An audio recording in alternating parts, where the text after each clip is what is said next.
এতিয়া ৰিচেণ্টলি যিখন নতুন হোম মিনিষ্ট্ৰীৰ পৰা এখন এক্সটেনশ্যন ওলালে যে কাৰ আকৌ ডেট কাট অফটো আকৌ 10 বছৰ বঢ়াই 2024 কৰিলে এতিয়া দেখোন এনেকৈ প্ৰত্যেক 10 বছৰ মূৰে মূৰে এইটোক এক্সটেণ্ড কৰি কৰি লৈ গৈ থাকিব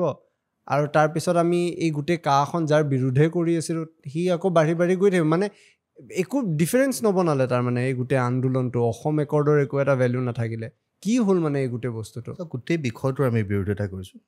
কাৰ বিৰুদ্ধেও সংগ্ৰাম হৈছিল এতিয়া তেওঁলোকে যিটো নতুন অৰ্ডাৰ দিছে তাৰ বিৰুদ্ধে আমি প্ৰতিবাদ সাব্যস্ত কৰিছোঁ প্ৰতিলিপি দাহ কৰি আমি প্ৰতিবাদ সাব্যস্ত কৰিছোঁ আৰু ইয়াতকৈ অধিক কঠোৰভাৱে আমি গণতান্ত্ৰিক আন্দোলনৰ কাৰ্যসূচী গ্ৰহণ কৰিম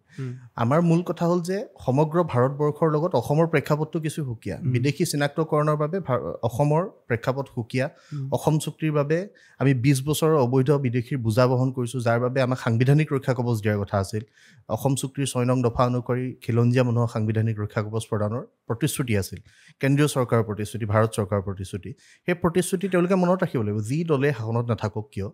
যি দলে ইয়াত তেওঁলোকে এই ৰোল ফ্ৰেম আনিব তেওঁলোকে বিভিন্ন ধৰণৰ অৰ্ডাৰ কৰিব কিন্তু আমি এটা কথা স্পষ্টকৈ কৈ দিব বিচাৰোঁ যে অসমে কোনো কাৰণতে কোনো অবৈধ বিদেশীৰ বোজা নলয় সেয়া হিন্দুৱে হওক বা মুছলমানেই হওক বা আন কোনো ধৰ্মাৱলম্বী হওক আমাৰ কথা হ'ল যে 1971 চনৰ 25 মাৰ্চৰ পাছত অহা কোনো লোকৰ বাবে অসমত ঠাই নাই আৰু তেওঁলোকক অসমত বসবাস কৰিবৰ কাৰণে অসমত তেওঁলোকক ৰঙা দলিচা পাৰিবৰ কাৰণে যদি চৰকাৰে তেওঁলোকৰ পন্থাবিলাক গ্ৰহণ কৰি থাকে আহিব লগা সময়ত তেওঁলোকক উচিত প্ৰত্যুত্তৰ দিয়া হ'ব অসমৰ জনসাধাৰণে তেওঁলোকক প্ৰত্যুত্তৰ দিব আৰু এই ক্ষেত্ৰত আমি জনসাধাৰণলৈ আমাৰ আহ্বান থাকিব আৰু খুব পৰিকল্পিতভাৱে অসমৰ জাতীয় জীৱনক শক্তিশালীভাৱে ৰাখিবৰ কাৰণে আমি এই গোটেই বিষয়টো দৃঢ়তাৰে কাম কৰি যাম